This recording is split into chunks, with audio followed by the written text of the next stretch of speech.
पूर्ण परमात्मा पाप कर्म दंड को भी काट सकता है। अभी तक जिस भी संत व महापुरुष से मिले, उन्होंने यही बताया कि पाप कर्म फल भोगने से ही समाप्त होगा। वो प्रभु कौन है जो पाप कर्म को काट देता है, वो काल के बंधन से छुड़वा देता है? उसका क्या नाम है, पूजा की विधि क्या है? कृपया अवश्य सुनिए जगत गुरु तत्वदर्शी संत रामपाल जी महाराज के अमृत वचन। सत साहिब दर्शकों, क्या आपने कभी सोचा है कि यदि डॉक्टर किसी व्यक्ति को यह कह दे कि आपकी जिंदगी अब केवल चारपाई पर ही बीतेगी, तो उस व्यक्ति के ऊपर क्या बीतती होगी? दर्शकों, ऐसी ही कहानी थी उत्तर प्रदेश के रहने वाले रामपाल सिंह जी की। दर्शकों, रामपाल सिंह जी को भी डॉक्टर ने कह दिया था कि अब आपका जीवन केवल चारपाई पर ही व्यतीत होगा। लेकिन दर्शकों, आज रामपाल सिंह जी का कहना है कि जब से मैंने संत रामपाल जी महाराज से नाम दीक्षा ली है, तब से मेरा जीवन पूरी तरह से बदल गया है। मुझे ऐसा लग रहा है जैसे मेरा पुनर्जन्म हुआ है।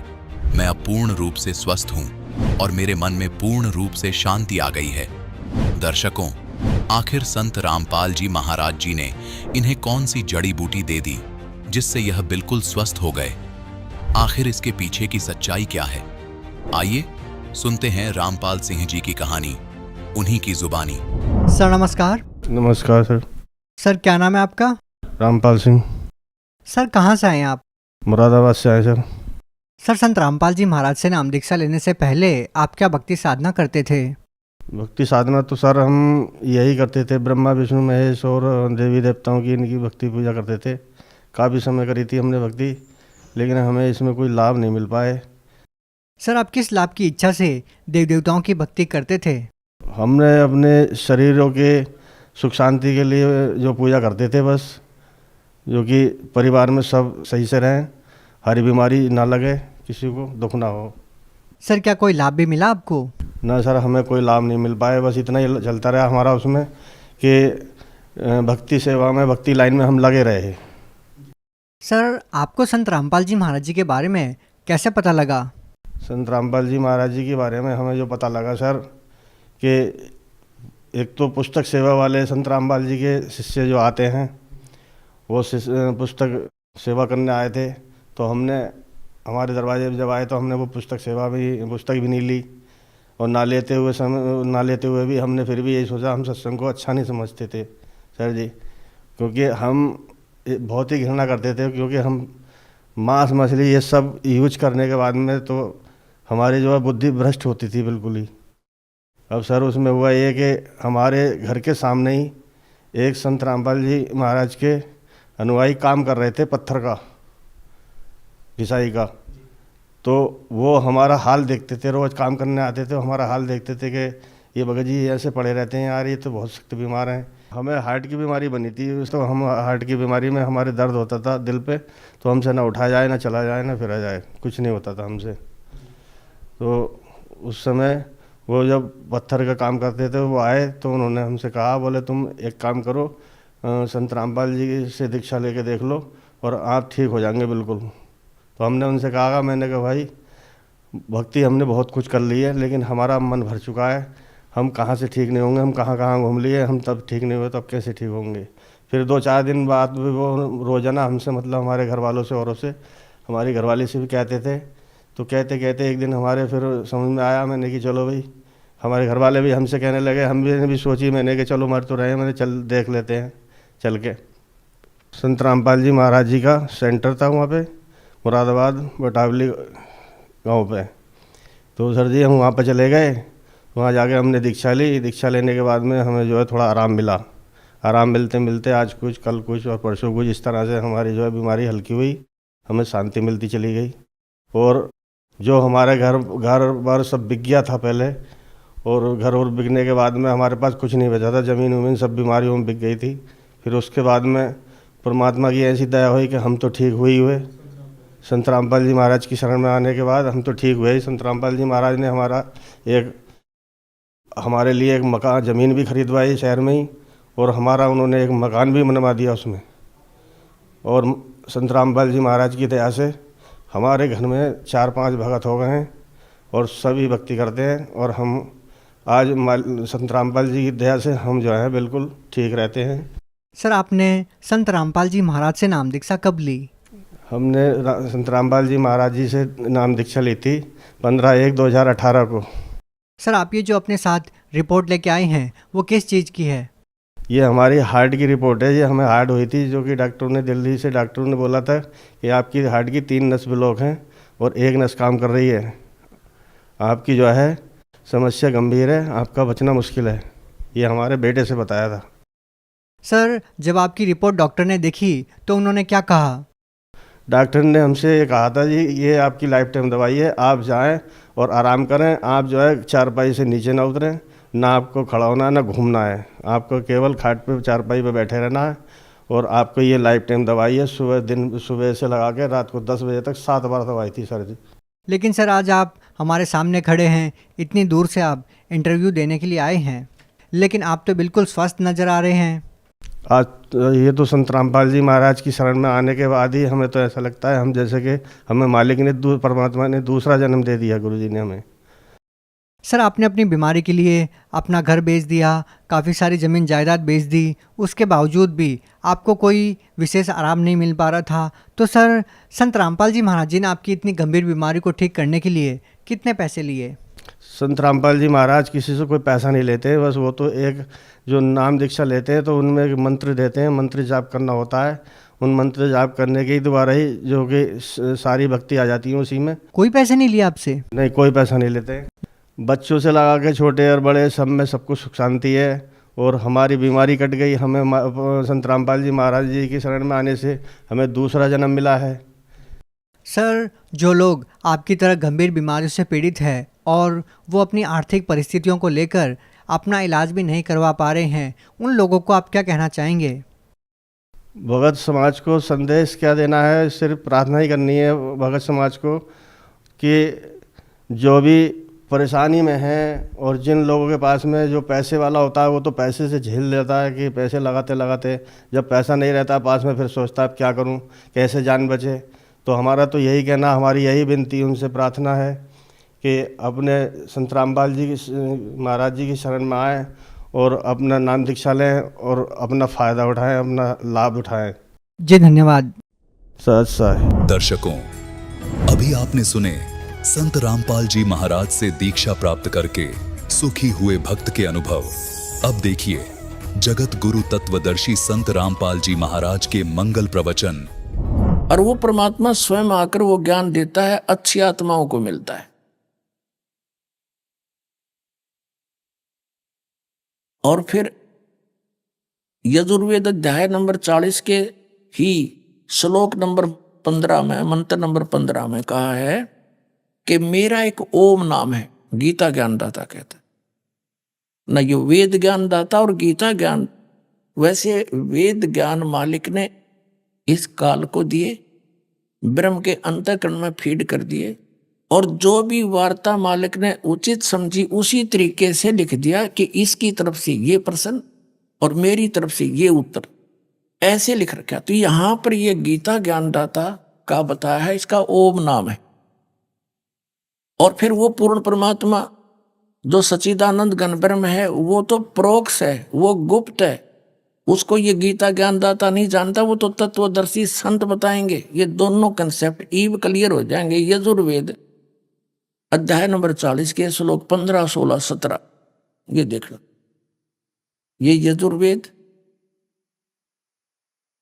44वां अध्याय 40वां अध्याय। अब हम इसका 15वां श्लोक पढ़ेंगे। इसमें क्या लिखा है? वायु अनिलम अमृतम अथिदम भस्मांतम शरीरम ओम करतो समर किलवे समर और करतुम समर। ये 15वां मंत्र है। इसका अर्थ है कि भस्मांतम शरीरम, शरीर का नाश होने तक यानी शरीर छोड़ने तक, इस वायु अनिलम अमृतम अथितम यानी इससे होने वाली जो परम गति है, किससे? ओम अक्षर से। ओम करतो समर कलवे समर करतुम समर। ओम नाम का जाप, करतो माने काम करते करते सिमरण कर, कलबे माने विशेष कलबलाहट के साथ कसक के साथ स्मरण कर। और कर्तव्य माने अपना मनुष्य जीवन का मूल कर्तव्य जानकर समर, किसको? ओम का सिमरण कर। हरीश अनुवाद करता, क्योंकि ओम नाम का जाप के करने का उसमें पक्ष में नहीं था दयानंद। ये कहता कि हे कर्म करने वाले जीव तू, कर्तव्य माने काम करने वाले, कर्म करने वाले, तू शरीर छूटते समय, ये ओम है मूल पाठ में, ओम।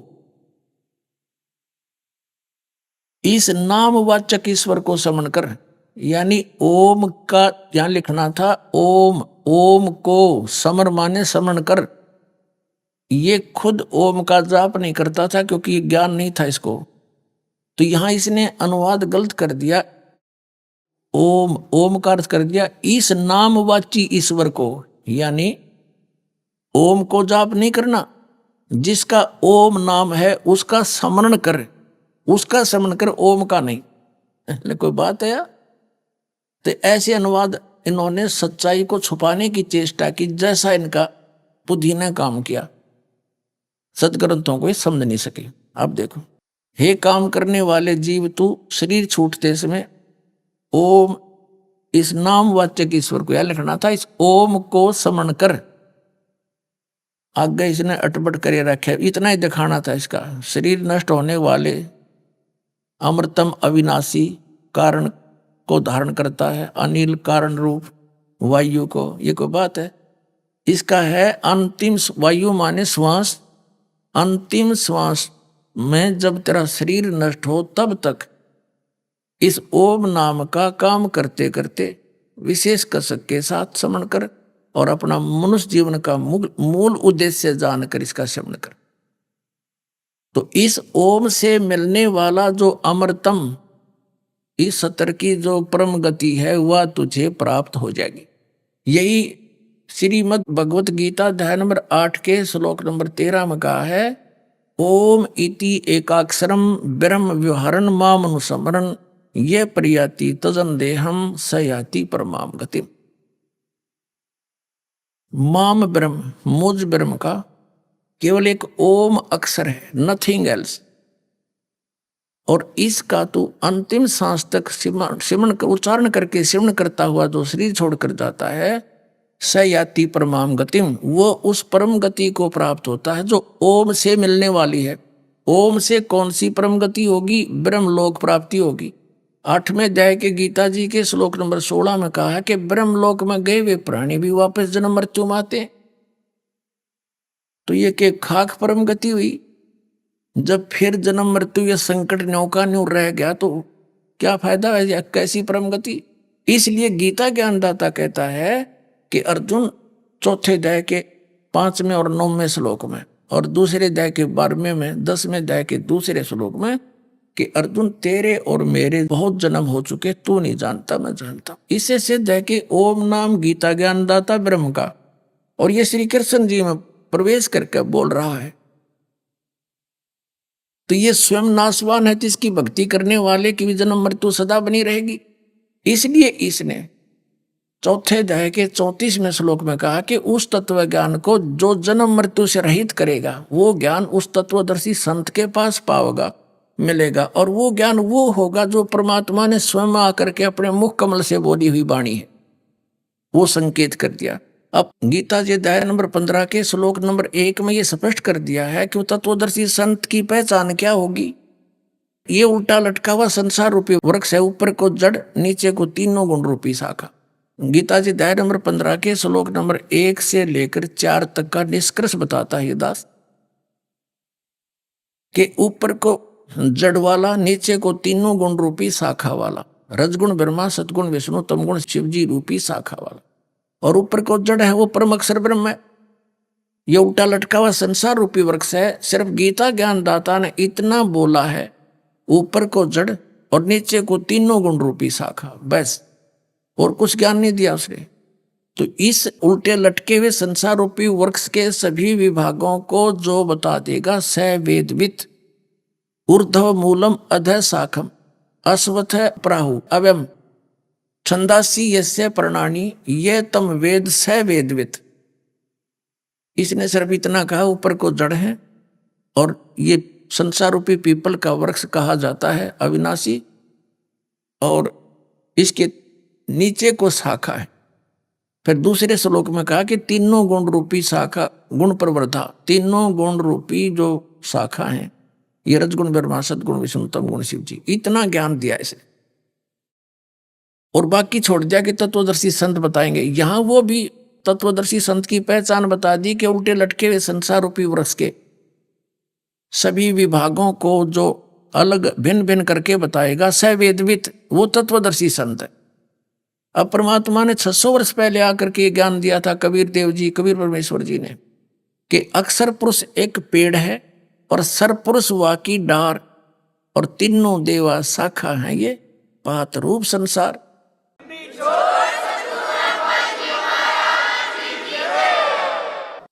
ये देखिएगा, ये है पूरा कंप्लीट। देखो ये है उल्टा लटका हुआ वृक्ष, यानी श्रीमद् भगवद गीता अध्याय नंबर 15 के श्लोक 1 से 4 और 16-17 का ये सारांश है कि ऊर्ध्व मूलम अधः शाखम अश्वत्थम अव्यप्राहु। ये अश्वत्थ यानी अविनाशी पीपल का वृक्ष समझो, संसार रूपी वृक्ष समझो। और छंदासी यस्य प्रणानी, छंद माने विभाग होता है, छंद माने डिवीजन, अलग अलग विभाग। जो इन विभागों को जानता है वो तत्वदर्शी संत है। अब जैसे जमीन से बाहर जो दिखाई देता है वो पेड़ कहलाता है, ये गुप्त है। जो पूर्ण परमात्मा समझो सबका जनक है, पूर्ण परमात्मा सबका उत्पत्ति करता है, तीनों लोकों में प्रवेश करके सबका धारण पोषण करने वाला है, वो परमात्मा तो गुप्त है, वो तो छुपा हुआ प्रोक्ष है।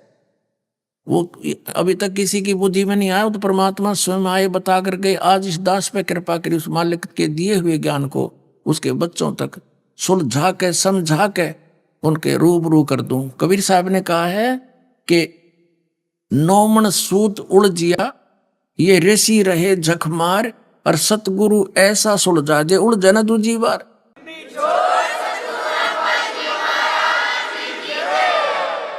तो सतगुरु ऐसा सुलझा देगा कि फिर नहीं उलझेगा ये। और आदरणीय गरीबदास साहिब जी ने कहा है कि सतगुरु के लक्षण कहूं मधुरे बैन विनोद, और 4 वेद 6 शास्त्र वो कहे 18 बोध। यानी सबके ज्ञान बताओगा, सब प्राणों का सबका ज्ञान जानता, वो सतगुरु समझो। अब देखो ये इससे बाहर जो तना है ये समझो अक्षर पुरुष है, और तने का फिर डार है ये सरपुरुष ज्योति निरंजन समझो। और इस डार के फिर 3 शाखाएं हैं, रजगुण ब्रह्मा सतगुण विष्णु तमगुण शिव जी, ये इनके पुत्र हैं इस काल के। और हम पात रूप संसार, ये पात रूप संसार। परमात्मा ने कहा अक्षर पुरुष एक पेड़ है, ये अक्षर पुरुष है। अक्षर पुरुष एक पेड़ है, सरपुरुष वाकी अक्षर पुरुष एक पेड़ है, यू तना तो अक्षर पुरुष समझो क्योंकि इसके ऊपर सब कुछ है। और सरपुरुष यानी ज्योति निरंजन वाकी डार, और तीनों देवा, इसको ब्रह्म भी कहते हैं सरपुरुष को, और सरब्रह्म भी कहते हैं इसको, सरब्रह्म भी कहते हैं। और तीनों देवा शाखा है, ये इसके पुत्र हैं ब्रह्म के इस काल के, रजगुण ब्रह्मा सतगुण विष्णु तमगुण शिव जी। तो पात्र, और फिर पात्र रूप संसार। अब जड़ कौन रहा? ये जड़ कौन है? ये परम अक्षर ब्रह्म है। ये तो अक्षर पुरुष, ये परम अक्षर पुरुष कहो चाहे परम अक्षर ब्रह्म कहो, परम अक्षर ब्रह्म कहो चाहे परम अक्षर पुरुष कहो, और ये पूर्ण ब्रह्म कहो या परमेश्वर कहो, एक ही बात है। और वो है कौन? ये इधर देख लीजिए, ये है वो कबीर परमात्मा, असंख्य ब्रह्मांड के रचनहार, सबके उत्पत्ति करता, कुल के मालिक। ये कबीर धानक रूप रहा करता, ये मालिक।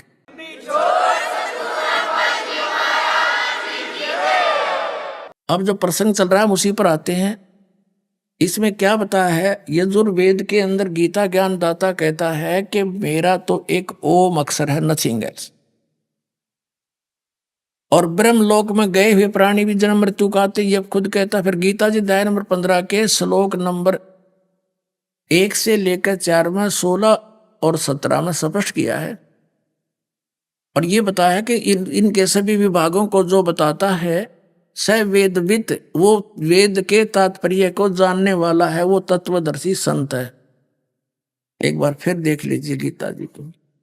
ये है पंचदशो अध्याय 15वां अध्याय श्रीमद् भगवत गीता का। तो यहां इसको प्रथम श्लोक में क्या बताया है कि ऊर्ध्व मूलम अधः शाखम अश्वत्थम प्राहु अव्यम छंदासी यस्य प्रणानी ये तम वेद स वेदविद।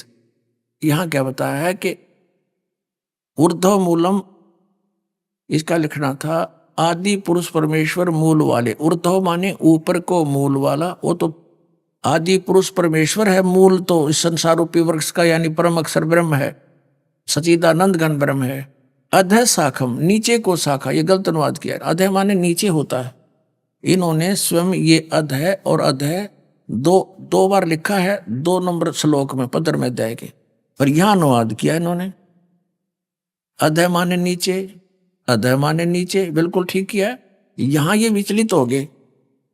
हम फिर आगे 15वें अध्याय के प्रथम श्लोक में इन्होंने ऊर्ध्व मूलम लिखना था, ऊपर को जड़ वाला, आदि पुरुष परमेश्वर रूपी ऊपर को जड़ वाला, ये समझो। और अधः शाखम, नीचे को शाखा वाला, ये संसार रूपी पीपल के वृक्ष को अविनाशी कहते हैं, वेद जिसके पत्ते कहे गए हैं। ये लिखना था। छंद सभी विभागों को जो बताए गए हैं उनको कहे गए हैं। तम मन उस संसार वृक्ष को, ये माने जो व्यक्ति मूल से लेकर पत्तों तक, जड़ से लेकर पत्तों तक तत्व से जानता है, स वेदवित, वह वेद के तात्पर्य को जानने वाला है, अर्थात वो तत्वदर्शी संत है। ये पहचान बता दी। अब यहां लिखा कि तत्वदर्शी संत के मिलने के पश्चात तीसरे श्लोक में लिखा है, गीता ज्ञानदाता कहता है 15वें अध्याय के तीसरे श्लोक में कि इसका ना तो कोई अंत है ना आदि, मुझे मालूम नहीं। इस संसार वृक्ष का स्वरूप जैसा कहा है वैसा यहाँ विचार काल में, यानी तेरे मेरे गीता जी के विचार विमर्श में, डिस्कशन में मैं नहीं बता पाऊंगा, क्योंकि इसका न ऐसा नहीं पाया जाता जो मैं नहीं बता पाऊंगा, क्योंकि न तो इसका आदि है न अंत, यानी इसको पता नहीं इसका, इसलिए कह रहा है। तथा इसकी ना अच्छी प्रकार कोई स्थिति है। ये स्वयं परिचित नहीं है, जिसने रचना रची है उसने तो ठीक बताया आकर के।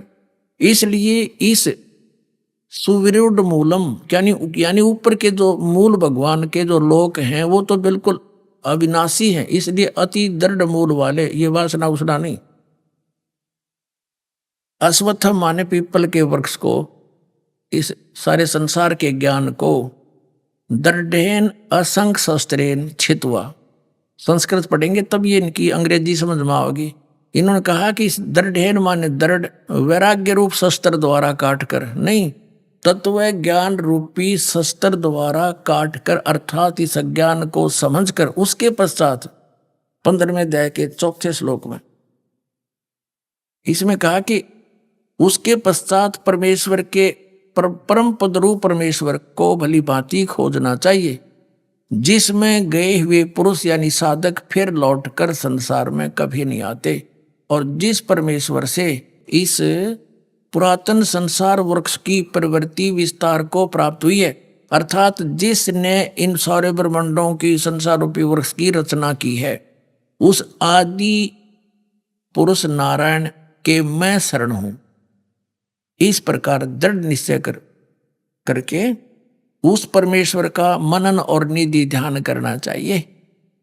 अब इससे क्या सिद्ध हो गया कि गीता ज्ञानदाता ने स्पष्ट कर दिया कि मैं उस पूर्ण परमात्मा की भक्ति विधि से परिचित नहीं और ना बताऊं।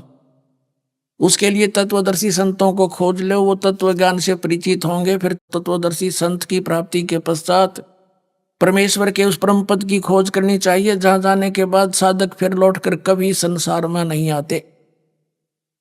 और ये खुद कहता है, अर्जुन तेरे और मेरे बहुत जन्म हो चुके, तू नहीं जानता मैं जानता हूं। इससे सिद्ध है कि गीता ज्ञानदाता ब्रह्म है। ये बताता 8वें अध्याय के 13वें श्लोक में कि मेरा एक ओम अक्षर है, नथिंग एल्स। तो इस ओम नाम के जाप से जन्म मृत्यु सदा बनी रहेगी। इसलिए इसने कहा है कि उस परमात्मा की भक्ति कर, उस परम अक्षर ब्रह्म की भक्ति कर, उस तत्वदर्शी संत से ये ज्ञान प्राप्त कर। अपनात्मा प्रसंग आज का गीता जी अध्याय नंबर 7 का श्लोक नंबर 19 को समझने के लिए सब कुछ ये डिटेल बताई जा रही है। इतनी समझाने के बाद ये ज्ञान समझ में आओगा। इसके बाद गीता जी अध्याय नंबर 18 के श्लोक नंबर 62 में कहा कि अर्जुन तू सर्व भाव से उस परमेश्वर की शरण में जा जिसकी कृपा से तू परम शांति को और सनातन परम धाम को प्राप्त होगा। यानी जहां जाने के बाद फिर कभी लौटकर नहीं आते, वो सनातन यानी सदा रहने वाला अविनाशी स्थान, हम उसे सतलोक कहते हैं। वेदों में उसे रत धाम कहा है, सतलोक, सतधाम, सतलोक। और गीता जी में उसको शाश्वत स्थान, सदा रहने वाला जिसका कभी एंड ना हो, उसको प्राप्त होगा। फिर तेरी जन्म मृत्यु कभी नहीं होगी। तो इससे सिद्ध हो गया कि उस ज्ञान को गीता ज्ञानदाता तथा वेद ज्ञानदाता नहीं जानता। और वेदों वाला जो ज्ञान है वही गीता जी के अंदर ही उसका संक्षिप्त वर्णन है। लेकिन कुछ अटकलबाजी इस काल भगवान ने स्वयं ला रखी है, वो ठीक नहीं, वो अलग पहचानी जाएगी सूक्ष्म वेद से। अब वो कौन सी है अटकलबाजी इसने लगाई है? इसने गीता जी अध्याय नंबर 3 के श्लोक नंबर 4 से लेकर और 9 तक कहा कि अर्जुन कर्म सन्यासी से कर्म योगी उत्तम है। कर्म सन्यासी वो है जो हठ योग करके साधना करने के लिए बैठा रहा कई घंटों तक और धंधा करे नहीं, या घर से छोड़कर चला जावे, वहां भी वो इसलिए जाता मैं बैठ कर भक्ति करूं, साधना करूं। तो कहने का भाव ये है कि वहां बताया है कि यदि तू एक स्थान पर बैठा रहेगा और ऐसे हठ योग करेगा तो तेरा निर्वाह कैसे होगा, तेरा जीवन निर्वाह कैसे चलेगा। अर्थात ये नहीं करना, ये बिल्कुल सही है। क्योंकि ये ठीक क्यों है? क्योंकि यजुर्वेद अध्याय नंबर 40 के श्लोक नंबर 15 में भी इसका प्रमाण है। ओम कर्तु समर किलबे समर कर्तुम समर। ओम नाम का जाप यानी मेरी साधना काम करते करते कर, विशेष कसक के साथ कर, और मनुष्य जीवन का मूल कर्तव्य जानकर कर। गीता जी अध्याय नंबर 8 के श्लोक नंबर 1 में अर्जुन ने पूछा कि मालिक हे भगवान, आपने 7वें अध्याय के गीता जी के 29वें श्लोक में जिस तत्ब्रह्म के बारे में कहा कि उसको जानने के पश्चात प्राणी केवल जरा और मरण, जरा माने वृद्धावस्था के दुख से और मरण माने मृत्यु से ही छूटने का प्रयत्न करता है और कोई डिमांड नहीं रखता। तो 8वें अध्याय के प्रथम श्लोक में पूछा वो किम तत्ब्रह्म। 8वें अध्याय के 3रे श्लोक में गीता ज्ञानदाता ने कहा वो परम अक्षर ब्रह्म है, वो उससे अन्य है गीता ज्ञानदाता से। तो फिर 8वें अध्याय के 5 और 7 में अपनी साधना बताई है कि, और 8वें अध्याय के 13 में कि मेरा ओम मंत्र है, इसका अंतिम सांस तक जो सिमरण करता हुआ जाता है वो मुझे प्राप्त, उसको वो परम गति होती है जो ओम से मिलती है। और 5वें और 7वें में 8वें अध्याय के में कहता है कि तू हर समय में युद्ध भी कर और मेरा चिंतन भी कर। यानी काम करते करते ही साधना कर सकते हैं, करनी है, या हठ योग करने की आवश्यकता नहीं इसमें। और फिर इसने 6ठे अध्याय के 10 से लेकर 15 तक के अडंगा अड़ाया है, वो इसने अपनी सोच ठोक दी। तो वो देखो, अगर हम गीता अध्याय नंबर 6 के श्लोक नंबर 10 से लेकर 15 वाले को सही मानेंगे तो ये 3रे अध्याय का जो है 3 से लेकर के 9 तक का ये ज्ञान गलत हो जाता। उसमें क्या कहा इसने 6ठे अध्याय के 10 से लेकर 15 में कि एक विशेष आसन हो, नीचे कुशा बिछी हो, ऊपर मृगशाला हो, उसके ऊपर कपड़ा हो, आसन घना ना ऊंचा हो ना नीचा हो, और नाक के अगले भाग पर ध्यान रखे और नो साधना करे। तो ये तो हठ योग हो गया। तो ये इसकी अपनी सोच है, ये वेद ज्ञान नहीं है, तो इसको हमने ग्रहण नहीं करना है। तो इस तरह की जो अटकलबाजियां हैं ये तो है वेद ज्ञान विपरीत। तो वो अब कैसे निर्णय होगा? वेदों से हम निर्णय करेंगे, वेदों में क्या लिखा है। और फिर सूक्ष्म वेद इज द मास्टर की, जो कबीर परमात्मा ने सच्चिदानंद घन ब्रह्म ने जो ज्ञान दिया है अपने मुख कमल से बोलकर आकर के। उसमें ये सभी ज्ञानों का, सभी धार्मिक अनुष्ठानों का यथार्थ ज्ञान है, तो उससे भी तुलना करेंगे हम। तो अब इस अज्ञान को कति छाण के, कपड़ छाण कर देंगे 2-3 बार, और बिल्कुल जैसे शुद्ध देसी घी बनाते हैं, कहते हैं 2 बार ता रखा, ये दुताया घी है, ये कभी बिल्कुल प्योर है, तो प्योर कर दिया दास ने ये समझो इसको।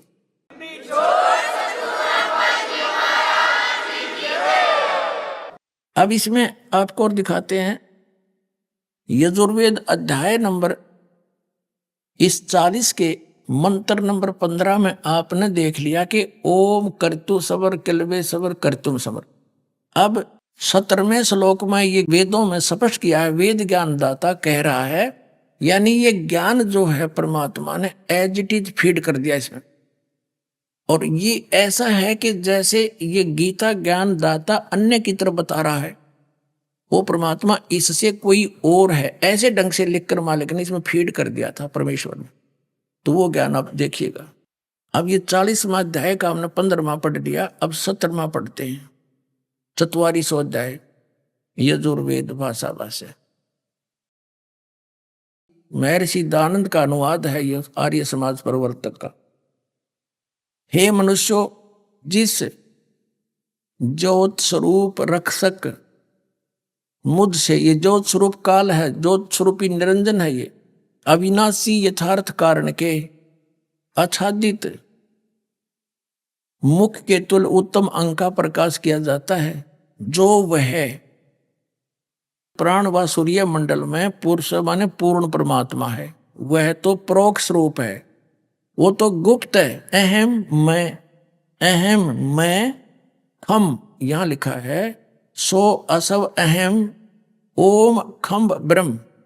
अब कहता है मुझ ब्रह्म का, अहम माने मैं ब्रह्म हूं, और ऊपर ब्रह्म लोक रूपी दिव्य आकाश में रहता हूं, और मेरा ये ओ मंत्र है। यहां देखो, इसके अनुवाद से पता लगेगा, वह पूर्ण परमात्मा जो वेद ज्ञान दाता से अन्य कोई पूर्ण परमात्मा है, वह तो गुप्त है, प्रोक्ष है, वो तो संसार रूपी वृक्ष की जड़ है, गुप्त है। और मैं खम के तुल्य व्यापक ब्रह्म से, ब्रह्म सबसे गुण कर्म स्वरूप आदि अधिक हूं। या लिखना था मैं ब्रह्म हूं, नथिंग एल्स। इन तड़ंगा डाण तो मतलब था, ज्ञान तो था नहीं इनको।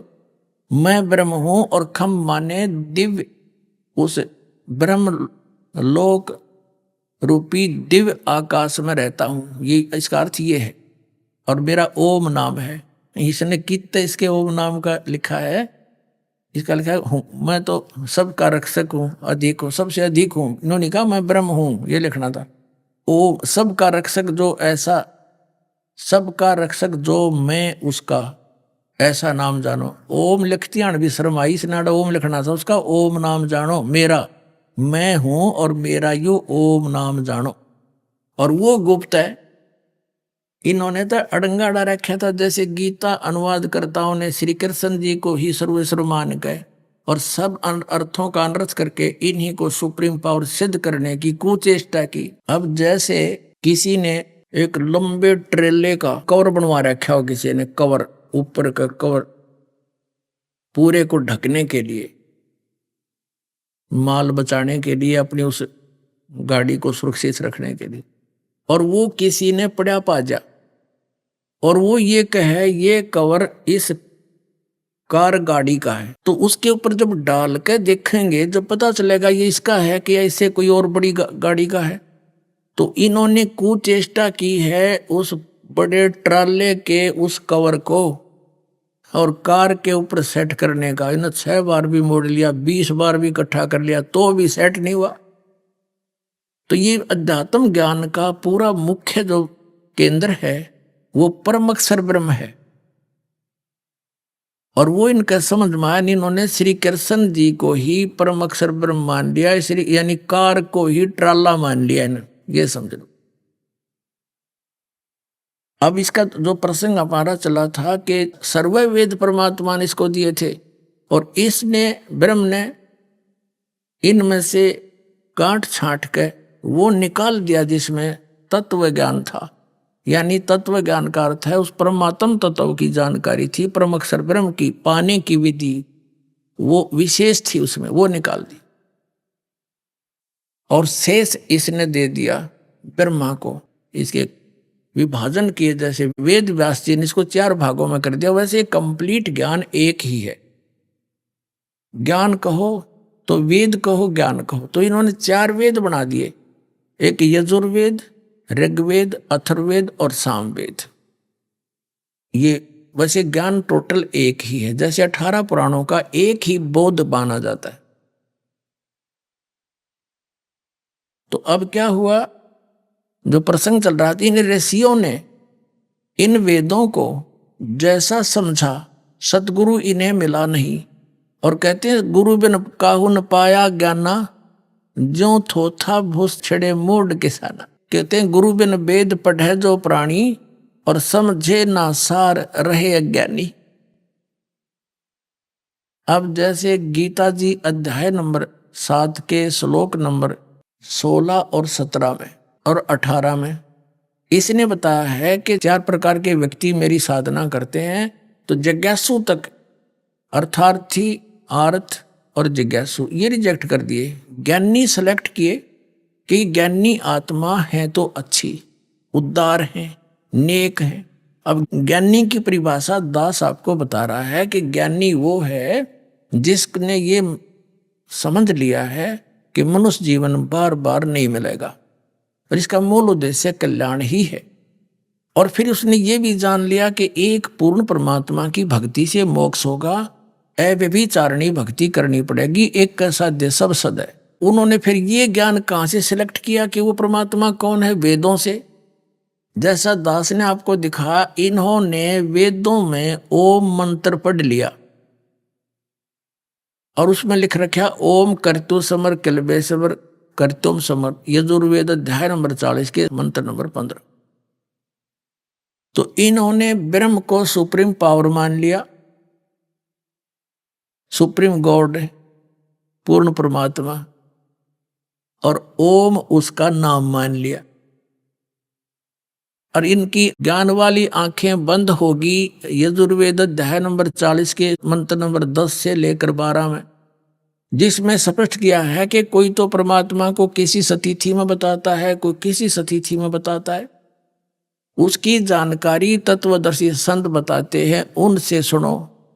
इसी प्रकार गीता जी अध्याय नंबर 4 के श्लोक नंबर 34 में स्पष्ट कर दिया, गीता ज्ञानदाता हाथ खड़े कर दिए कि मैं उस कंप्लीट स्पिरिचुअल नॉलेज नहीं जानता, उसको संपूर्ण अध्यात्म ज्ञान से परिचित नहीं हूं। उसके लिए ऑप्शन छोड़ दिया कि तत्वदर्शी संतों के पास जाकर उस तत्व ज्ञान को समझ, वो बताएंगे, उस परमात्म तत्व की जानकारी देंगे।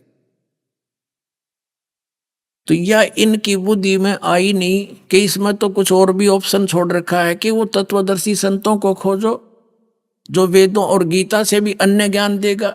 तो फिर इन ऋषियों ने चतुरता दिखानी शुरू कर दी। इन्होंने जो पुराणों की रचना कर दी, वो ये बताकर अपने अपना ज्ञान दे दिया कि जो वेदों से में ज्ञान है उसे हटकर जो ज्ञान जानने की बात कही है वो हम बता रहे हैं। वो वेद पुराण गढ़ दिए, अलग अलग बकवाद, उसमें किसी ने कुछ, किसी ने कुछ, ये नाम जाप करो, ये नाम जाप करो, वो करो, ये कोई बात है? तो इस करके ये सब मानव समाज विचलित हो गया। उसमें ये भूल गए कि उस सच्चिदानंद घन ब्रह्म ने अपने मुख से बोला, वो ज्ञान स्वयं आकर के वो अच्छी आत्माओं को मिलता है, सह शरीर आता है। तो वो ज्ञान इनकी पुराणों से, वेदों से, गीता से, उपनिषदों से भिन्न है। जो गॉड गिवन स्पिरिचुअल नॉलेज यानी उस परमात्मा द्वारा दिया गया आध्यात्म ज्ञान, वो उस परमेश्वर ने स्वयं आकर के बोला है। तो वो ज्ञान तत्वदर्शी संत बताएगा, तो वो इनको मिला नहीं। तत्वदर्शी संत इन ऋषि में ऋषियों को, इसलिए गीता ज्ञानदाता 7वें अध्याय के 18वें श्लोक में कहता है कि मेरी जो साधना है, मेरी जो गति है, यानी ओम नाम का जाप ब्रह्म का है और ओम नाम के जाप से ब्रह्म प्राप्ति है, या इसकी गति है और ब्रह्मलोक में गए हुए प्राणी भी जन्म मृत्यु के अंदर है। और गीता ज्ञानदाता स्वयं कहता है दूसरे अध्याय के 12वें श्लोक में, चौथे अध्याय के 5 और 9 श्लोक में, और श्रीमद् भगवद गीता अध्याय नंबर 10 के श्लोक नंबर 2 में कि अर्जुन तेरे और मेरे बहुत जन्म हो चुके, तू नहीं जानता मैं जानता हूं। तो ओम से मिलने वाली परम गति हुई ब्रह्मलोक। ब्रह्मलोक में गए हुए प्राणी भी जन्म मृत्यु में आते हैं, तो ये परम शांति नहीं हुई। 18वें अध्याय के 62वें श्लोक में कहा है। इसलिए इसने कहा है कि ज्ञानी आत्मा है तो उद्धार, ये ज्ञानी आत्मा है तो उद्धार, यानी नेक समर्पित परमात्मा पे से शीश भी चला जाओ, शरीर भी खत्म हो जाए, उन्होंने परवाह नहीं की। लेकिन ये कहता है ये मेरे वाली अनुत्तम गति, अनुत्तमा गति, अनुत्तमा माने घटिया से घटिया गति में, व्यर्थ की साधना में आस्थित रहे। अब कारण क्या रहा? जैसे एक चुनक नाम के ऋषि थे, अब ये पुण्यात्मा ज्ञानी थे, परमात्मा पाने के लिए न्यौछावर हो गए। वेदों से जैसा निष्कर्ष निकाल रखा था इन्होंने, उसी पर आश्रित ओम नाम का जाप और हठ योग साथ करते थे। हठ योग क्यों करते थे? जबकि वेदों और गीता में हठ योग नहीं लिखा है, ना सूक्ष्म वेद सूक्ष्म वेद उस तत्व ज्ञान में हठ योग लिखा है। हठ योग इन्होंने कहां से ग्रहण किया? जब ब्रह्मा जी कमल के फूल पर विराजमान थे, तो इस काल भगवान ने, सरपुरुष ने आकाशवाणी कर दी कि तप करो तप करो। ब्रह्मा जी ने लिखा है कि मैंने 1000 वर्ष तक तप किया, फिर कहा सृष्टि करो। अब ब्रह्मा जी ने जान लिया अपने अनुभव से कि ये आकाशवाणी परमात्मा की है, क्योंकि इन्होंने पता ही नहीं, ना ब्रह्मा जी को, ना विष्णु जी को, ना शिव जी को, आत्म ज्ञान है ही नहीं इनके पास। तो इन्होंने अपनी सोच से मान लिया कि आकाशवाणी परमात्मा ने की है। कबीर परमेश्वर जी कहते हैं 3 देव को ये तीनों जावे, निरंजन का वो पार नहीं पावे। आज तक ये अपने पिता की खोज नहीं कर सके, वो नहीं मिला इन्हें। अब न जाना सतलोक में इससे बहुत दूर है। अभी आपने सुने संत रामपाल जी महाराज के मंगल प्रवचन। आइए अब सुनते हैं संत रामपाल जी महाराज से नाम दीक्षा लेकर सतभक्ति करके अद्भुत लाभ प्राप्त करने वाले अनुयायी के विचार।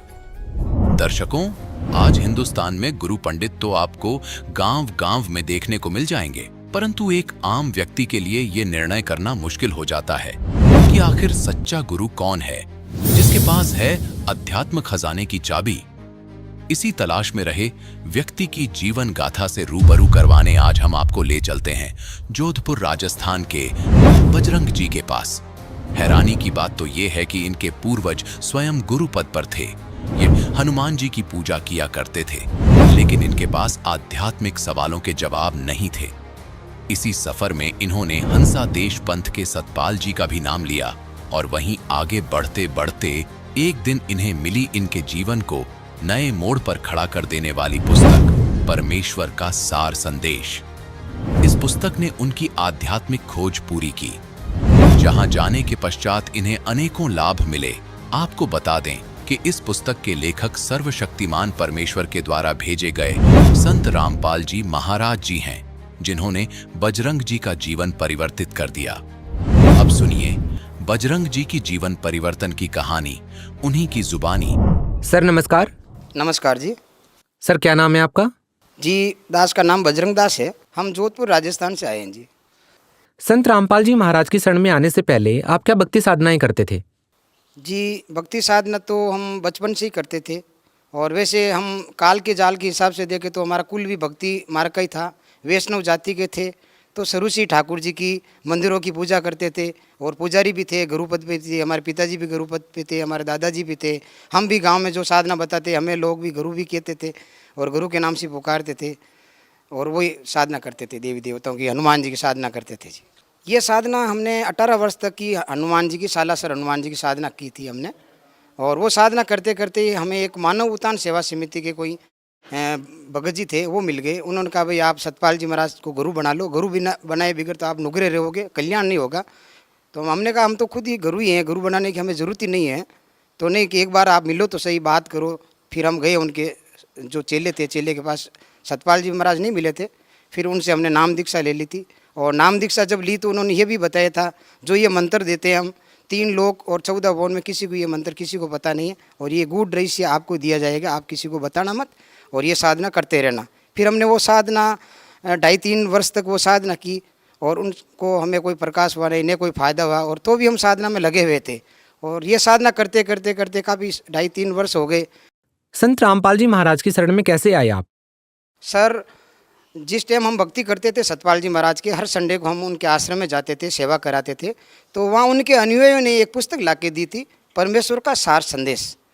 वो सार संदेश पुस्तक के अंदर हंस जी महाराज, बाल योगेश्वर जी, सतपाल जी महाराज, उनका सारा कच्चा चिट्ठा और उनके जो नाम मंत्र थे वो नाम दे रखे थे। जो वो पुस्तक थी परमेश्वर का सार संदेश, उनके अंदर जो लेख आया हुआ था वो लेख हंस जी महाराज का और सतपाल जी महाराज का था, और उन्हीं का द्वारा अनुवादित किया हुआ था। और जो मंत्र दे रखे थे वो हंस जी महाराज का ही था, और अनुवाद सदगुरु रामपाल जी महाराज ने उसमें किया हुआ था। वो जो मंत्र दे रखे थे वो मंत्र तो जो हमें सौगंध दिलाई गई थी, और हाथ के अंदर पानी सौगंध दिला के भी ये किसी को मंत्र डिक्लेयर नहीं करना, और वो मंत्र देख के मैं खुद अचंभित हो गया। मैंने पूरी पुस्तक भी नहीं पढ़ी थी, केवल हंसादेश की भूल भुलैया वो जो लिखी हुई थी वही पढ़ा था। वो पढ़ के मैं दंग रह गया मैं कि इससे ऊपर भी कोई भक्ति और होगी, और इसके ऊपर भी वही कोई साधना कोई मंत्र होगा। हमें क्यों नहीं इनका पता लगा कि उनके पास जाके मिले, चर्चा करें, बातचीत करें। उस उद्देश्य से हम आश्रम चले गए जी। पुस्तक के पीछे जो नक्शा दे रखा था आश्रम का, तो उस हिसाब से हम नक्शे से चले गए थे। ट्रेन में बैठ के गए रेवाड़ी, रेवाड़ी से फिर जज्जर गए थे, जज्जर भी हमने वहाँ बस पकड़ी थी। फिर हम आश्रम के अंदर पहुँचे तो गुरुजी के लिए पुष्प वगैरह लेके गए, गुरु बनाना था, माला लेके गए थे, फल फ्रूट लेके गए थे। तो उन भक्तों ने हमें कहा ये क्या लेके आए हो भगत जी? तो हमने कहा जी गुरुजी हमें गुरुजी बनाना है, इसलिए पुष्प वगैरह माला ये लेके आए हैं जी हम, कि ये जूता घर था उसमें रखवा दिया। तो हमने सोचा ये तो बात बहुत गलत हो रहा है, इतने हम भाव से लेके आए हैं, ये यहाँ रखवा रहे हैं, तो कोई बात नहीं हम रख देते हैं जी। फिर कहा कि आप संत रामपाल जी महाराज को गुरु बनाना चाहते हैं? मैंने कहा जी जी। तो गुरु बनाने से पहले कुछ हमारी नियम मर्यादा है, वो नियम मर्यादा का फार्म है, वो फार्म पढ़ो और फिर आपको ये फार्म भरा जाएगा, फिर आपको गुरु बनाना है उनको, संत रामपाल जी महाराज को। तो हमने नियम पढ़े थे जी भगत जी, वो सारे नियम है ना हमें अच्छे नहीं लगे, क्योंकि हम शुरू से ही उस जाति से बिलोंग करते थे। पितर, श्राद्ध, व्रत ये नहीं करना है, देवी देवता की पूजा नहीं करनी है, और बीड़ी, सिगरेट, ये तम्बाकू ये भी नहीं पीना है। हालांकि ये चीज़ें मैं नहीं करता था, परंतु ये ताश जुआ वगैरह ये भी नहीं खेलना है। और 21 नियम थे, वो नियम सारे मैंने पढ़ लिए थे। नियम पढ़ के फिर भी हमने सोचा भाई ये हमें तो गुरुजी से के दर्शन तो करने, इतनी दूर से आ गए, ये नियम तो हम नहीं निभा पाएंगे, परंतु एक बार फार्म भर लेते हैं और गुरुजी के दर्शन कर लेते हैं, उसके बाद में बाहर आएंगे देखी जाएगी, जो होगा मालिक करेंगे। फिर हमने वो फार्म भरवा दिया जी नियम के पढ़ के, और हम अंदर चले गए जी गुरुजी से नाम दीक्षा लेने के लिए। जो हम अंदर गए थे तो वहाँ भीड़ कमी थी, ज़्यादा संगत नहीं थी, बीच के दिनों में गए हुए थे, तो लाइन में लगे हुए थे हम, 10-12 भगत लाइन में थे।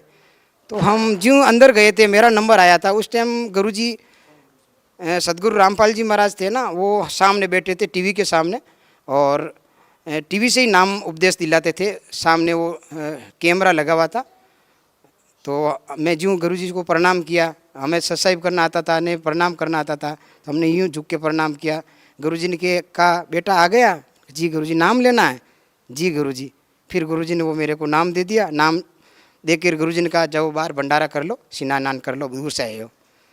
तो भगत जी जो ही मेरे को नाम दीक्षा दी गई, जो ही सर मेरे को नाम दीक्षा दी गई, तो मैं खुद अचंभित हो गया। मैं यहाँ कुछ शक्ति तो है, एकदम शरीर बिल्कुल हल्का फुल्का हो गया। और इतनी दूर से मैं 600 किलोमीटर के रूट से गया था, थका हुआ था, वो थकान भी सारी दूर हो गई। स्नान वगैरह कुछ नहीं किया, नाम लेते ही मैं एकदम हल्का महसूस करने लग गया। अच्छा ये बताइए कि संत रामपाल जी महाराज से नाम दीक्षा लेने के बाद आपको क्या क्या लाभ मिले हैं? सर जी अनुभव की तो मैं क्या बताऊँ, सुबह से लेके शाम, शाम को लेके सुबह हो जावे, इतने मेरे साथ अनुभव हुए, इतने सारे चमत्कार हुआ, इतना आत्म शांति हुई है मेरे परिवार में, मुझ में, जिसकी कोई सीमा नहीं है जी। वैसे तो हमने नाम दीक्षा 2006 में ली, उसके बाद में हमारे साथ में चमत्कार होने लग गए जी। हम एकदम इतने निर्धन थे जी। हमने जो भक्ति की थी वो भक्ति निर्धनता के हिसाब से नहीं की थी। हमने तो ये सोचा जी भक्ति करना है, गुरु बनाना है और मोक्ष पाना है, इस हिसाब से भक्ति की। वैसे कोई चीज़ की कमी नहीं रहती, दाल रोटी आराम से परमात्मा की दया से मिल रही थी। कोई पिछले संस्कार होंगे परमात्मा से जुड़ने के लिए, तो हम हमारे रोज़ चमत्कार होते थे। प्लॉट भी ले लिया, मकान भी बना लिया, अच्छा धंधा बिजनेस भी दिनों दिन बढ़ने लग गया। फिर धीरे धीरे सर जी हमने जैसे भी टूटी फूटी कैसेटें एसीटें लेके आ गए। मोबाइल वगैरह उस टाइम था नहीं। भक्ति बोध से हम सारी साधना करते थे। एक दिन यूँ हुआ था, हमारे भगतमती जी उनके भी बहुत अच्छे भाव थे। वो कभी विरोध नहीं करती थी भक्ति मार्ग का। वो भी कह रही थी हमें भी ज्ञान दिलवा दो, हम भी भक्ति कर लेंगे। फिर हम भगतमती को और मेरे 2 बच्चे थे उनको भी लेके गया था, उनको नाम दिलवा दिया। और उसके बाद में सर जी ये हुआ था, हमारे पिताजी थे ना, वो रामायण महाभारत का गांव के अंदर पाठ करते थे। तो हमने यूँ बैठे बैठे चर्चा का विषय बनाया एक दिन। पिताजी को कहा था कि आप रामायण पढ़ते हो? कि रामायण तो पढ़ता हूँ रोज़ में, मुझे तो कंठस्थ याद है रामायण। तो हमने कहा जी फिर दशरथ के कितने पुत्र थे और कितनी पुत्रियाँ थी? तो हंसने लगे कि पुत्र तो उसके पता ही है, पुत्री तो है ही नहीं उनके। मैंने कहा उनके पुत्री भी है और पुत्री का नाम शांता है। तो हमने तो ये कभी जिक्र सुना ही नहीं, न कभी जिक्र देखा हमने रामायण के अंदर। अगर तुम बता दे तो मैं मान लूँगा। फिर हमारे घर पे रामायण थी, किसी भगत जी को पूछा, प्रश्न किया कितने अध्याय पे है भाई, वो शांता नाम लिखा हुआ, सत्संग में सुना था परंतु अध्याय नंबर मुझे याद नहीं था। फिर अध्याय पूछ के उनमें जिक्र आया था श्रृंग ऋषि का, शांता का सारा। तो पिताजी हतप्रत रह गए। मैंने कहा अब तो आपको नाम लेना पड़ेगा। फिर बोले नहीं, कुछ नहीं बोले। फिर महीने 2 महीने में मालिक की ऐसी रजा हुई और वो हमारे साथ में चल पड़े।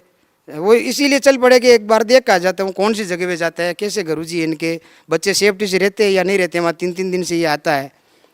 और मैंने भी नहीं कहा भाई आप नाम लो, नहीं लो, एकदम हांडी पाके हुए थे, वो नाम नहीं लेते थे। मुझे भी पता था वो परमात्मा कोई रजा हो तो हो जाए।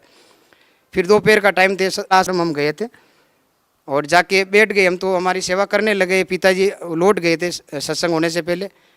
पिताजी ने सत्संग सुन के, और परमात्मा ने सत्संग भी पिताजी के ऊपर दे रखी थी, क्या पता मालिक की कोई रेंज, विशेष रेंज थी पिताजी के ऊपर।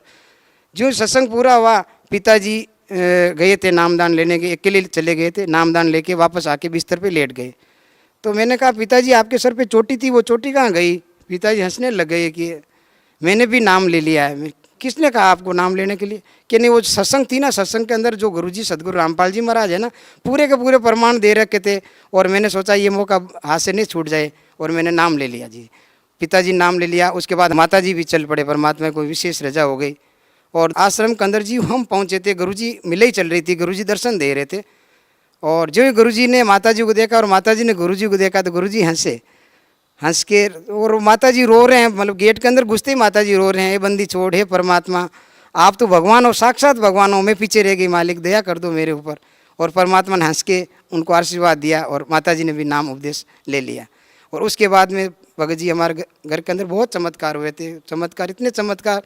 हमारी एक भांजी थी, हमारे पास ही रहती थी भगत जी, और वो इतनी सीरियस हो गई थी, लास्ट स्टेज पे चली गई थी। उसको टीबी हो गई थी और ब्लड वगैरह सारा ख़त्म हो गया था। हॉस्पिटल में एडमिट थी और उसकी मम्मी उसके पास थी। हम रोज़ जाते थे हॉस्पिटल में टिप्पण देने के लिए, और उसकी सिर्फ आँखें रह गई जी भगत जी। तो हमने कहा भाई बच्ची क्या करें, अब तेरा तो एंड वैसे भी आया, डॉक्टर ने भी जवाब दे दिया। तो वो भक्ति भी सुनती थी। तो रात को सदगुरु रामपाल जी महाराज हॉस्पिटल में आए थे उस बच्ची के पास, आके आशीर्वाद दिया कि बेटा तू मेरे पास आजा, बच जाएगी, यहाँ तुझे डॉक्टर मार देंगे। तो बच्ची को पूरी रात नींद नहीं आई। मम्मी को कह रही है, मम्मी वो मामोसा के जो गुरुजी है ना सदगुरु रामपाल जी महाराज, वो आए थे और मुझे वो कह रहे हैं कि यहाँ तू मर जाएगी, मेरे पास आ जा, मैं तो वहाँ मामोसा के पास जाऊँगी और ये डॉक्टर मुझे मार देंगे, मम्मी मुझे यहाँ से बचा लो। अब मम्मी उसकी रोने लग गई, वो भी रो रही है। सुबह मैं टिफिन लेके गया सर जी, तो देखता हूँ दोनों माँ बेटी रो रही है। मैंने क्या हुआ कि इसको पूछ तेरी भांजी को ये क्या कह रही है। तो भांजी कभी मेरे से बोलती नहीं है, शंका रखती थी मेरे से। तो उसने कहा मामा जी वो गुरुजी आए थे और मुझे वहाँ ले लो और मैं वहाँ बच जाऊँगी, नहीं तो यहाँ मर जाऊँगी। फिर मैं भी रोने लग गया, मैं इस हालत में कैसे लेके जाऊँगा, स्ट्रक्चर पर कैसे लेके, तू बैठ कैसे पाएगी, 700 किलोमीटर की रनिंग है। तो नहीं मैं बैठ जाऊँगी, नींद भी नहीं लूँगी आपको, तो मैं चल पड़ूँगी।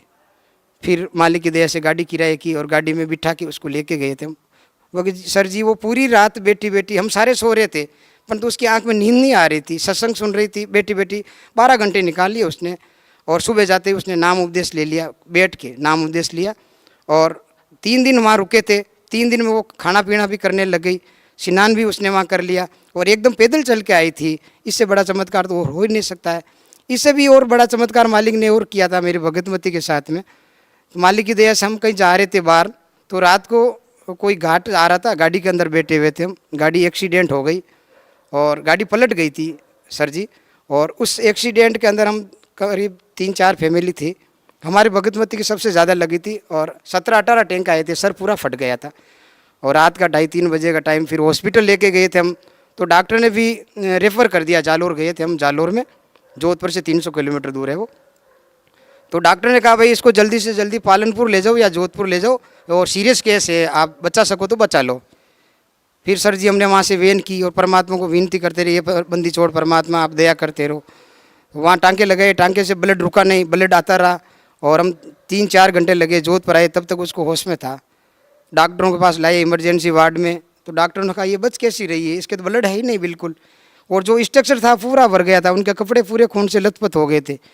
और उन्होंने वापस कहा कि भाई इनकी एक तो CT स्कैन करवानी पड़ेगी, CT स्कैन, चोट बहुत गहरी है इसके, और इनके टांके वापस खोलने पड़ेंगे। तो भगतमती के एरिया मुझसे सहन नहीं होगा, ये बहुत ज़्यादा दर्द हो रहा है। और डॉक्टर ने कहा इनको बेहोश भी नहीं करेंगे, अगर बेहोश में कर देंगे तो कोमा में चली जाएगी ये। तो उनको बेहोश भी नहीं किया गया और टैंके खोले, वो चिल्ला रही थी, ज़बरदस्त चिल्ला रही थी, इतना दर्द हुआ, अंदर खून के धब्बे निकल रहे थे, पूरे गहरा घाव था। 18-19 टैंके वापस आए थे भगत जी। और उसके बाद में CT स्कैन भी करवाई थी, CT स्कैन में कुछ नहीं आया था। फिर मालिक की ऐसी दया हुई, गुरुजी से बात करी थी, ऐसी ऐसी हालत है भगतमती जी की। तो सदगुरु रामपाल जी महाराज ने कहा मेरी बेटी से मेरी बात करो। फ़ोन से गुरुजी ने, सदगुरु रामपाल जी महाराज ने बात की कि बेटी आज के दिन तेरा समय ख़त्म होने वाला था, परमात्मा ने विशेष दया रखी, अपने कोटे से श्वास दिए बेटी को, तेरा कुछ बाल भी बांका नहीं होगा, तू जल्दी स्वस्थ हो जाएगी।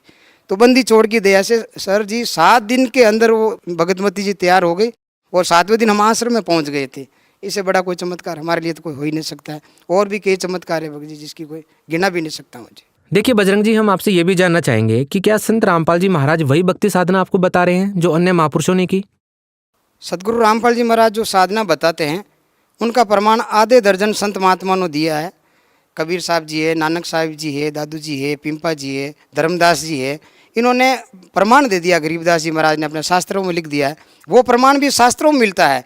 तो इसलिए सदगुरु रामपाल जी महाराज जी इस समय के पूर्ण सदगुरु रामपाल जी महाराज जी, उनके अलावा दूसरे कोई संत है वो ज्ञान दे ही नहीं सकते और न कोई अधिकारी इस समय के लिए। जगत गुरु समय का एक ही आता है और वो जगत गुरु संत रामपाल जी महाराज इस समय के लिए अभी नियुक्त किए गए हैं। सर, भगत समाज को क्या संदेश देना चाहेंगे आप? भगत समाज को तो ये संदेश देना चाहता हूँ जी कि सदगुरु रामपाल जी महाराज अभी के सदगुरु रूप में आए हैं और ये समय पीक समय है, और अगर ये समय चला गया तो फिर आपको पछताना पड़ेगा। मैं ये कहना चाहता हूँ कि आप जितने भी धर्मपंथ है आप एक बार शास्त्र पढ़ो और सदगुरु रामपाल जी महाराज ने जो ज्ञान गंगा पुस्तक लिखी है उनका एक बार निष्पक्ष भाव से अध्ययन करो और एक बार वापस विचार करो। ये समय वापस नहीं आएगा, ना जाने काल क्या कर डालता है पता नहीं चले, वापस मनुष्य जन्म आए या नहीं आए। कहीं लग 84 में पटक दिया तो अपना वापस मनुष्य जन्म आना बड़ा मुश्किल हो जाएगा। अपना विचार करो और एक बार आप अवश्य ज्ञान गंगा पुस्तक पढ़ो और कल्याण करवा लो अपना। सर देखिए, आप राजस्थान के मारवाड़ी क्षेत्र से बिलोंग करते हैं, आप अपनी स्थानीय भाषा में समाज को क्या संदेश देना चाहेंगे? मैं वो मैसेज देना चाहूँ सा, मारवाड़ी जितना भी भगत भाई है बहुत ही परमात्मा प्रति श्रद्धा है, बहुत ही जिज्ञासु है और बहुत ही भगवान को डरने वाली आत्माएं हैं और जल्दी भगवान रे शीघ्र वे भगवान के शरण में आवेली। और मुझे एड़ो लाग रही है चैनल पर देख सारे भगत बहुत ही प्रभावित हो रही है सदगुरु रामपाल जी महाराज हूँ। और हमारे राजस्थान में तो जहाँ भी देखो बच्चा सदगुरु रामपाल जी महाराज को आदर करे है और बहुत ही जल्दी शरण में भगत लोग आ रहा है और उमड़ कर आ रहा है, उमड़ कर। सर बहुत बहुत धन्यवाद। नमस्कार जी।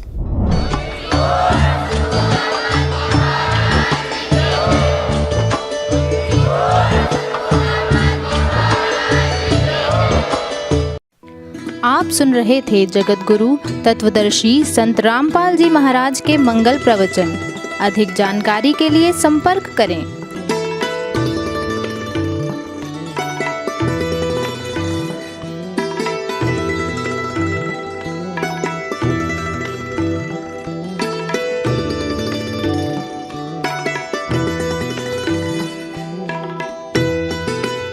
जगत गुरु तत्वदर्शी संत रामपाल जी महाराज जी के पावन सानिध्य में भक्ति की अलख जगाने तथा श्रद्धालुओं को सत्य भक्ति मार्ग का रास्ता दिखाने हेतु कनाडा के लोकप्रिय चैनल द TVNRI चैनल पर जगत गुरु तत्वदर्शी संत रामपाल जी महाराज जी के मंगल प्रवचनों का प्रसारण प्रतिदिन सुबह 7:30 बजे से 8:30 बजे तक तथा रात्रि 7:30 बजे से 8:30 बजे तक किया जा रहा है। इस सत्य भक्ति मार्ग को अपनाने के लिए अधिक से अधिक सत्संग प्रसारण देखें। इस सत्संग प्रवचन का सीधा प्रसारण संत रामपाल जी महाराज लाइव सत्संग YouTube चैनल और जगत गुरु संत रामपाल जी महाराज Facebook पेज पर भी देख सकते हैं।